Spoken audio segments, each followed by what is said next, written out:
Section 1. The Skyscraper Curse. Chapter 1. What is the skyscraper curse? Quote, "The skyscraper, that unique celebration of secular capitalism and its values, challenges us on every level. It offers unique opportunities for insightful analysis in the broadest terms of 20th century art, humanity, and history." End quote.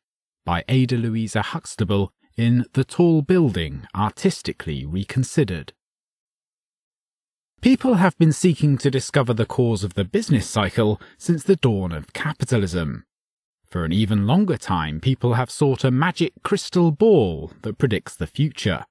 This book provides some insight for both quests. The skyscraper is the great architectural contribution of modern capitalism, on par with the canals and railroads that transformed the economy of the 19th century. However, no one ever thought to connect it with the quintessential feature of modern capitalism, the business cycle. James Grant did make a clear connection between real estate and skyscrapers on the one hand, and the business cycle on the other, in The Trouble with Prosperity, and that book could have been an inspiration to Andrew Lawrence. In 1999, Lawrence published his Skyscraper Index, which purported to show that the building of the tallest skyscrapers coincides with economic booms. Specifically, he showed that the building of the world's tallest skyscraper is a good proxy for dating the onset of a major economic crisis, the skyscraper curse. His index does not apply to the irregular ebbs and flows of the economy, only substantial economic crises. Lawrence is an investment analyst whose skyscraper index records the history of the world's record-breaking skyscrapers and major economic crises. According to his index, when there is a groundbreaking ceremony for a new world record height skyscraper, the economy is booming. But when the record height is achieved, a significant economic crisis soon follows. The curse is the economic crisis, which is usually self-evident by the time the opening ceremony occurs. The mystery is, how can record-breaking skyscrapers be connected to economic crises? Does this represent a cause and effect relationship? Can building a skyscraper cause business cycles? Architectural historian Carol Willis describes a very similar empirical conundrum. Quote, "In the overheated speculation of the 1920s, as land prices rose, towers grew steadily taller.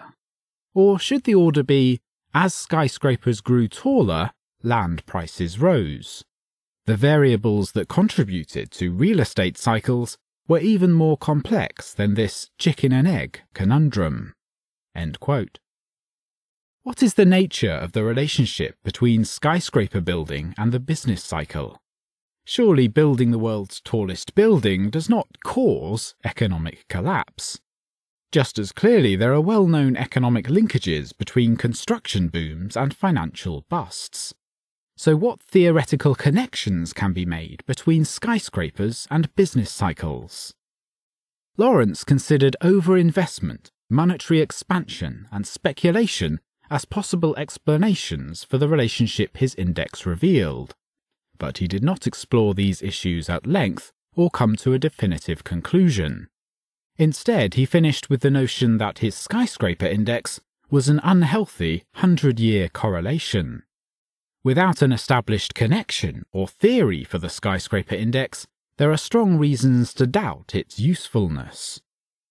For example, with the destruction of the World Trade Center and the increased threat of terrorism, the skyscraper index may have already lost its usefulness for prediction. However, Edward Glaser and Jesse Shapiro did not find a statistically significant link between terrorism and the number of skyscrapers built. They also note that because of government interventions, for example building codes, as well as psychological reasons such as a builder's desire for personal fame, the number of skyscrapers may not be market-determined. The business press reported on Lawrence's skyscraper index, but without much fanfare. Investors' Business Daily seemed somewhat sympathetic to his impressive evidence, but asked, how could something bad come of building the world's biggest skyscraper? After all, bigger is better. Having the biggest building on Earth can be a source of national pride. Also positive was Barron's, which seemed to agree that it was an excellent forecasting tool for economic and financial imbalance. Business Week raised the question of how to connect skyscrapers with economic crisis as described by the Skyscraper Index. The first and most concerned report came from the Far Eastern Economic Review, which noted that China was planning on breaking the record for the world's tallest building and constructing 3 of the 10 tallest buildings on the planet to be completed by 2010. The main reason for the muted response to the Skyscraper Index by the business press is that most economic indicators have eventually failed over time. There have been numerous indicators put forth to help us predict the business cycle and stock markets, but they have not passed the test of time. As Goodhart's law states, any observed statistical regularity will tend to collapse once pressure is placed upon it for control purposes. This is also a likely fate of the Skyscraper Index. For example, the Super Bowl indicator predicts that if the championship team from the National Football Conference, the old NFL, beats the championship team from the American Football Conference, the old AFL, in the Super Bowl game, it should be a good year for the stock market, and ipso facto a good year for the economy. This is a classic case of a coincidental indicator. This type of coincidental indicator, with no causal connections, should be differentiated from the traditional type of coincidental economic indicators that track changes in the business cycle. For example, payroll statistics are clearly linked with economic activity over time. If payrolls increase, then there is more economic activity and GDP. There is a real reason why we expect both statistics to change roughly in unison. When this Super Bowl connection was first noticed in the 1970s by sports writer Leonard Coppett, it was nearly perfect. Since then, it has lost much of its credibility, with an overall record of about 80%, but only about 50% over the last 15 years. Therefore, the early success of the Super Bowl indicator manifested just a coincidence and a statistical illusion, as Coppett himself professed. There are also seasonal indicators like the January effect, which claims that if stock markets increase in January, then stock markets will increase that year as well. However, this effect has been given multiple justifications, such as year-end bonuses and tax avoidance strategies. It is also not clear whether the January effect is based on the performance of the stock market during the first week of January or during the entire month.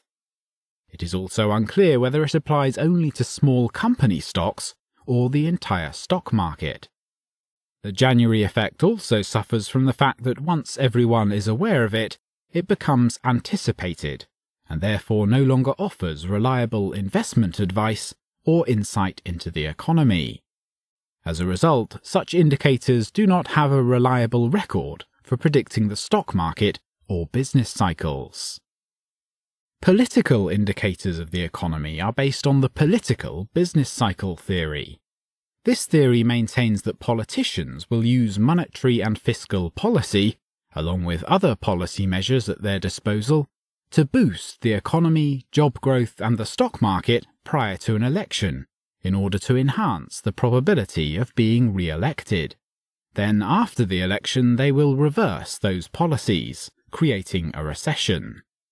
Despite its intuitive appeal, the political business cycle theory has found little consistent empirical support. This failure may be the result of the difficulty of knowing what ruling coalition is truly in charge of government, or how the different levels of government are interacting over their respective election cycles. These and other problems leave the theory with only a weak link between politics and the economy. According to Paul Quick, indicators with good causal economic links to the economy include the inverted yield curve. When short-term interest rates rise above long-term interest rates, the yield curve becomes inverted, and this indicates trouble ahead for the economy. High short-term lending rates may indicate that borrowers are desperate for funds, and lenders are reluctant to loan due to the perception of increased risk. The index of leading economic indicators was once the official crystal ball of the economy. However, in recent years it has had less success predicting changes in the economy. Two other indicators that I use to gauge the global economy are the price of oil and the Baltic Dry Shipping Index, which is a measure of the cost of ocean transportation. When both are high, it is an indication of global economic expansion, a boom or a bubble.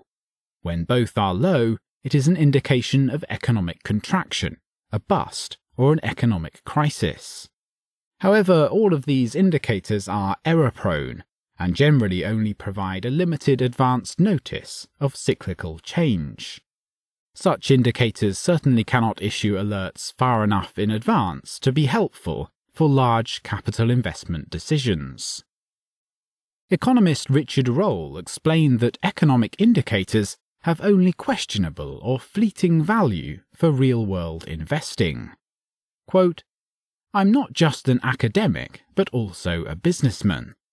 We could sure do a heck of a lot better for our clients in the money management business than we've been doing. I have personally tried to invest money, my clients' money and my own, in every single anomaly and predictive device that academics have dreamed up. I have attempted to exploit the so-called year-end anomalies, and a whole variety of strategies supposedly documented by academic research. And I have yet to make a single nickel on any of these supposed market inefficiencies." End quote. The problems with stock market and economic indicators are many. Some have a poor track record of predictions, while others have a good track record but no economic rationale, and thus offer little confidence that they are not just statistical anomalies. The Skyscraper Index, in contrast, does have a good record in predicting important downturns in the economy. This index is a leading economic indicator. The announcement of building plans, and in particular groundbreaking ceremonies, typically occurs during economic expansions long before the onset of an economic crisis. The most important question about the Skyscraper Index is why it has such a good record of predictive success. Why does it work? What can it tell us about the structure of the economy over the course of a business cycle? Before we answer those questions, let us first examine the history of the index's success in predicting the curse.